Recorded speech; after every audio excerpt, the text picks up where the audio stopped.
madre ya no llora con esas cartas, pero no acierta a recordar cuándo ni dónde las guardó, ni por qué será que prácticamente las da por perdidas. Son las cartas de Mimí, y vienen de Ingeniero Lartigue, una aldea de 30 casas y 100 labriegos que alguien olvidó en Asturias. La hermana del padre de Mimí había probado suerte en la tierra prometida. Se llamaba Herminia, vivía en la Argentina de Perón y aconsejaba con vehemencia que sus sobrinos cruzaran el Atlántico y se hicieran la América.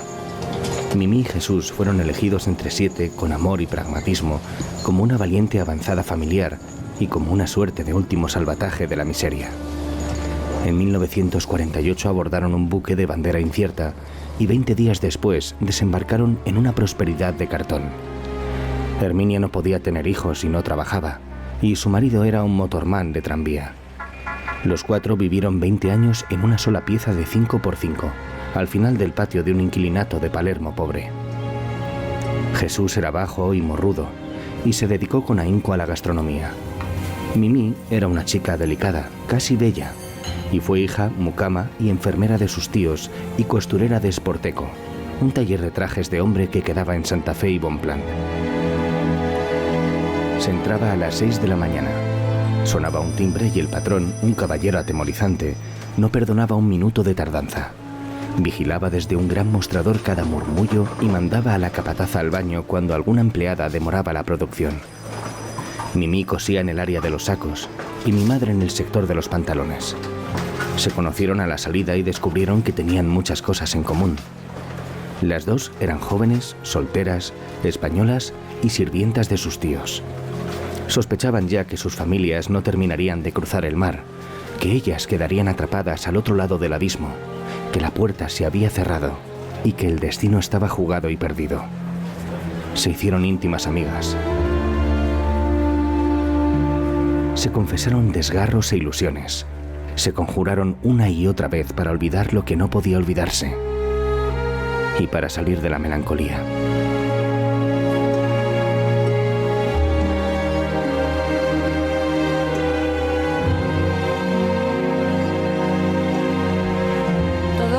Todo comenzó con mamá y ahora le toca el turno a papá. Y eso lo ha hecho Jorge Fernández Díaz en un libro fantástico, maravilloso que se llama El secreto de Marcial, que además ha conseguido el premio Nadal de este año y que ha sido un placer leer. Buenos días, Jorge. Buenos días, muchas gracias. Un Qué placer. bueno que te haya gustado. Sí. Que digo que con mamá sí pudiste estar mucho tiempo hablando con ella, en una conversación muy larga, en una entrevista muy larga, una entrevista en formato crónica. Claro, en este caso, con papá. Distinto, ¿Qué técnica has usado? Claro, hace más de 20 años yo entrevisté a mi madre durante 50 horas y a mi padre también, menos, porque mi padre era hermético y lacónico, pero bueno, sí, yo escribí un libro que se llamó Mamá, que fue una especie de crónica novelada, basada en lo que me contaban esos dos asturianos que se fueron y que formaron una España del otro lado del Atlántico, ¿no?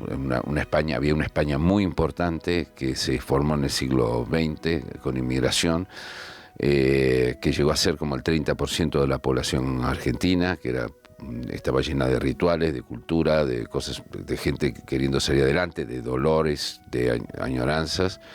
Es una España olvidada, crepuscular, la mayoría tiene 90 años. Que se va a acabar, es una generación que se va a terminar. Se va a acabar, es una España que no tiene quien escriba y es un poco el telón de fondo de este nuevo libro. Hace 20 años mi madre estaba muy deprimida, la mandamos a un psiquiatra y bueno, yo le pregunto, mamá, ¿de qué hablas en el diván? ¿De qué hablas? Bueno, yo le cuento cosas a la doctora, me dice, bueno, ¿y qué más, mamá? ¿Qué más? Bueno, ella llora y yo le sigo contando. ¿Quién llora? Le digo, la psiquiatra. Entonces anoté la mujer que hacía llorar a su psiquiatra, ¿no? Le dije, si alguien es capaz de semejante, de tener una historia que conmueva a un especialista en calamidades, tengo que contarlo aunque sea para mis hijos. Es una larga historia, pero bueno, al final no fue no solo para mis hijos, sino que se convirtió en una crónica muy, muy conocida en distintos lugares.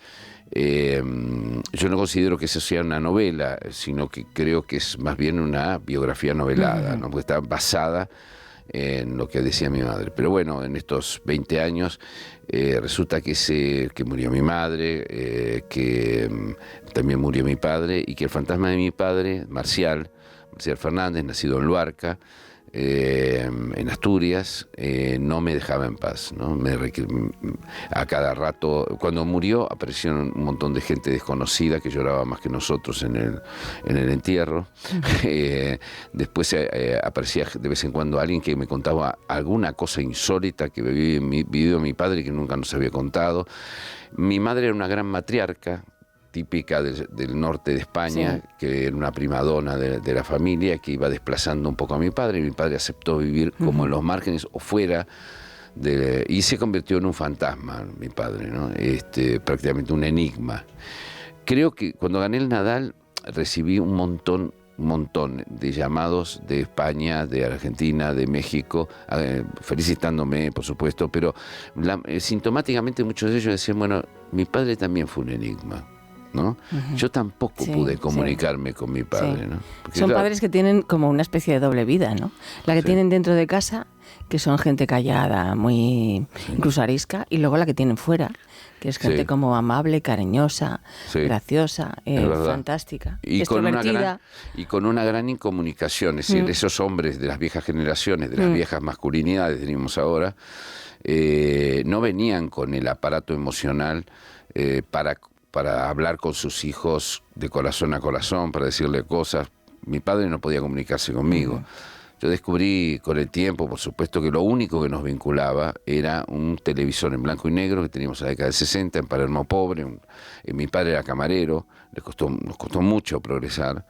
Y ahí veíamos todos los sábados varias películas en 2 ciclos, en blanco y negro, del viejo Hollywood, del 40 y del 50. Por supuesto no sabíamos ni los nombres de los directores, ni los actores. Solamente los actores por TV Guía los oíamos, ¿no? Eso era todo, ¿Se ¿no? parecía a Tyrone Power, tu padre? ¿Cómo? ¿A Tyrone Power era? Sí, a Tyrone Power. Sí, perdona, he dicho Power y es Power. Claro. Sí. Él decía Tyrone Power, claro, como se decía aquí en España hacía mucho tiempo, ¿no? Así Pero él es. quería ser como él. Pero bueno, yo descubrí que había una educación sentimental que mi padre no se atrevía a dármelo cara a cara, pero usaba un poco las películas de manera Le servían oblicua. las películas para eso, ¿no? Para Claro. eso, exactamente. ¿Qué tiene que ver tu familia con El hombre tranquilo? Y bueno, El hombre tranquilo y Qué verde era mi valle eran las 2 películas que se veían en casa como si fueran, que bueno, eso es Asturias, Galicia, no sé, el País Vasco, porque Irlanda se parece un poco a Asturias, porque los mineros de Gales se parecían a los de la cuenca asturiana minera. Entonces lo veían. Me acuerdo que cuando yo era chico, claro, se hablaba, yo soy el único no español de toda mi familia, el primer no español de toda una familia que llega hasta el Medioevo. Entonces se hablaba bable en mi casa, se mezclaba el bable, que es el lenguaje asturiano, con el español. Entonces, cuando salí del colegio, los chicos empezaron a burlar de mí y a pegarme y a darme palizas en el colegio salesiano, en donde iba. Entonces, una vez mi padre y mi madre estaban mirando conmigo Qué verde era mi valle, una película de 1940, y resulta que el niño de la película volvía también golpeado de la escuela, y los padres deciden enseñarle boxeo.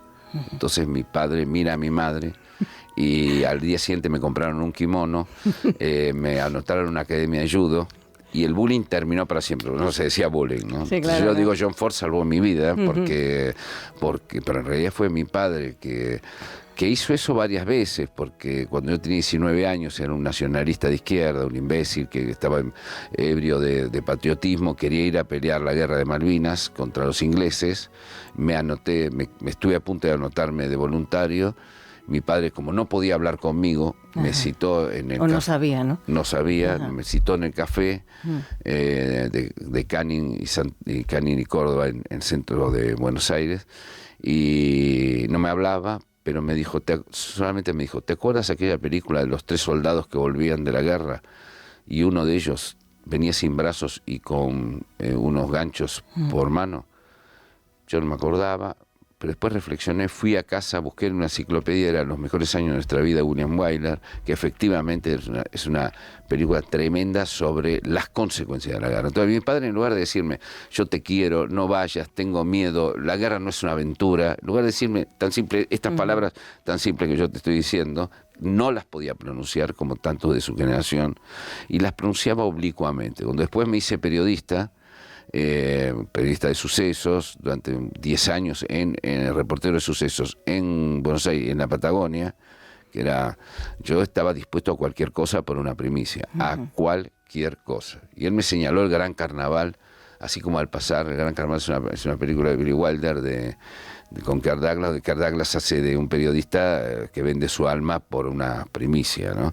Es decir, que siempre intervino de manera oblicua. Cuando yo volví a ver esas 200 películas, yo no quería hacer una novela cinéfila, y no lo es, sino mostrar cómo porque yo cuento las películas que vi con él, pero cómo película y vida están profundamente unidas. Y después hay algo que él, cuando él descubre que yo quiero ser escritor, a los 15 años, y después periodista, que periodista no es lo que es ahora.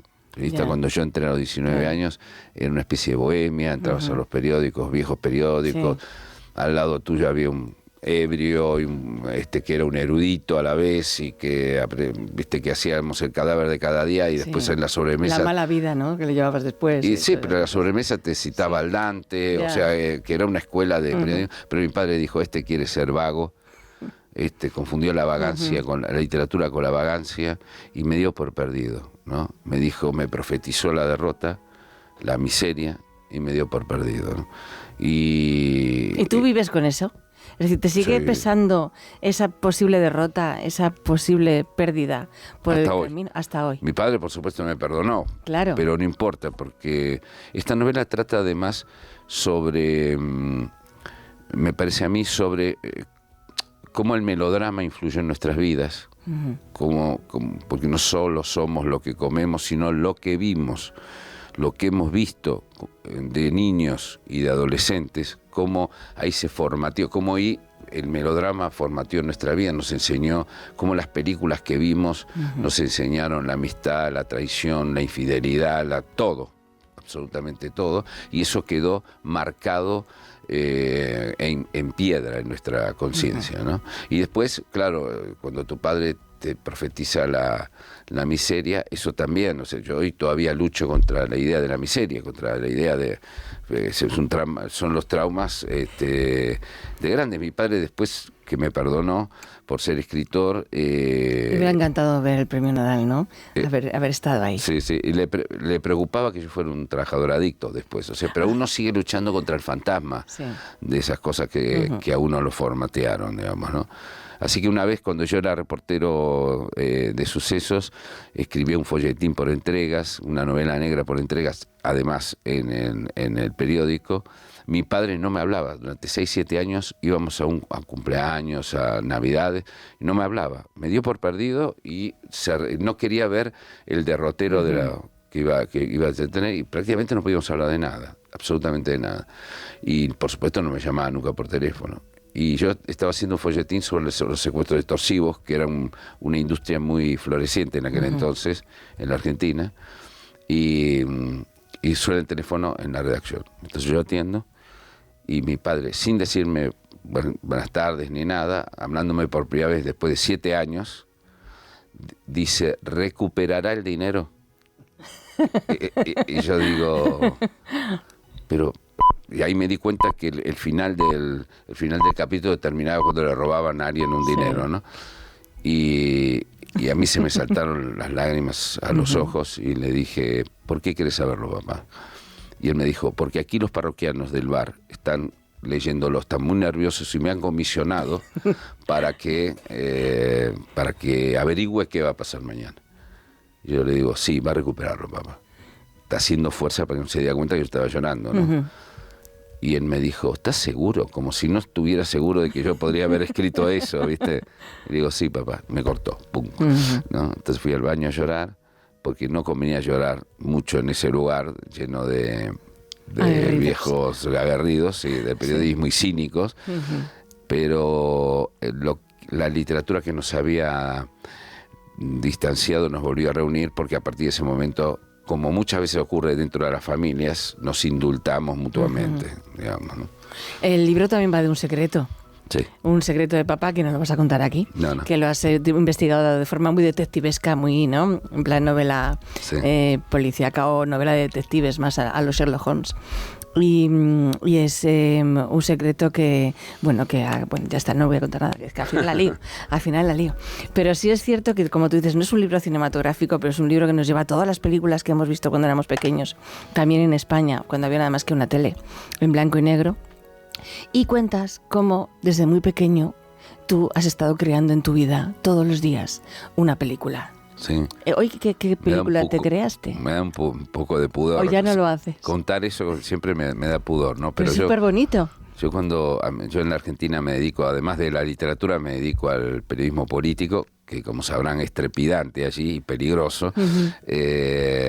Pero para salirme de esa conexión, muchas veces me acuesto en la cama, apoyo la cabeza en la almohada y juego a que estoy rodando una película, ¿no? ¿Y cuál rodaste ayer? ¿En la cama? No, acá en Madrid todavía no. ¿Todavía no? Todavía no me ha pasado. Tiempo. No. Pero empiezo a rodar una película y me quedo dormido. Es como que me desconecto y me quedo dormido. Yo pienso que es porque quiero vivir un sábado eterno, ese sábado donde estaban mis padres y veíamos las películas y éramos pequeños. Todavía no sabíamos las sacadillas de la vida, no sabíamos el peligro de la vida y éramos, por lo tanto, felices de una manera que luego es imposible volver a hacerlo, ¿no? Es un libro que has escrito muy con la mirada de ese niño, ¿no? Sí, viste que es la mirada del niño de principio a final. Incluso luego. Cuando soy grande tengo la mirada de ese niño, porque creo yo que todos tenemos finalmente esa mirada de niño, ¿no? Vamos creciendo, pero permanece en nuestra cabeza esa mirada, ¿no?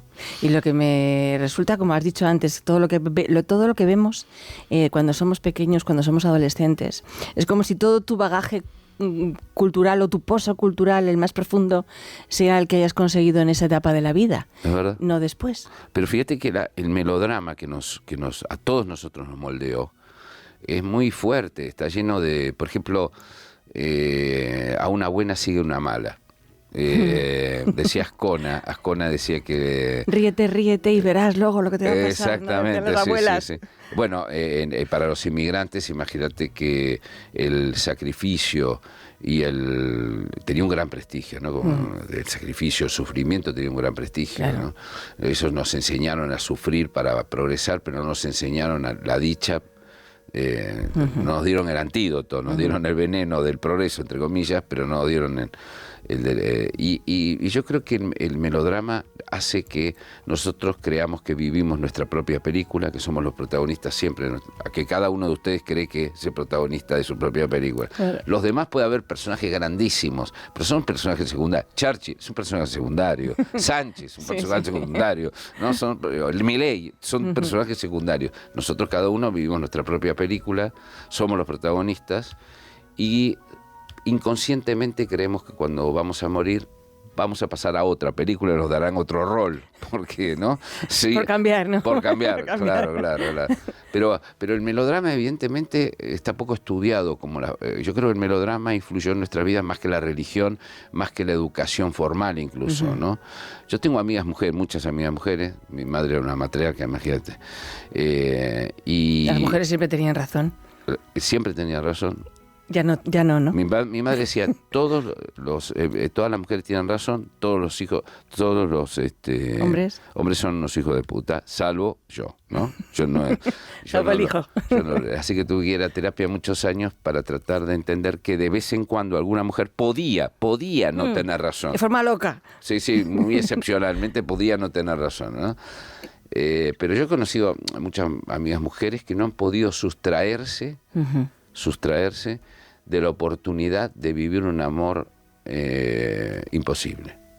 Que no hay nada más tóxico que entrar en una historia sabiendo que es un amor imposible, que es una cosa terrible. Y sin embargo, ser heroínas por un tiempo de un amor imposible, algo que deriva no de la religión, ni de la escuela, ni de la familia, sino del melodrama, es importantísimo, ¿no? Es fuertísimo.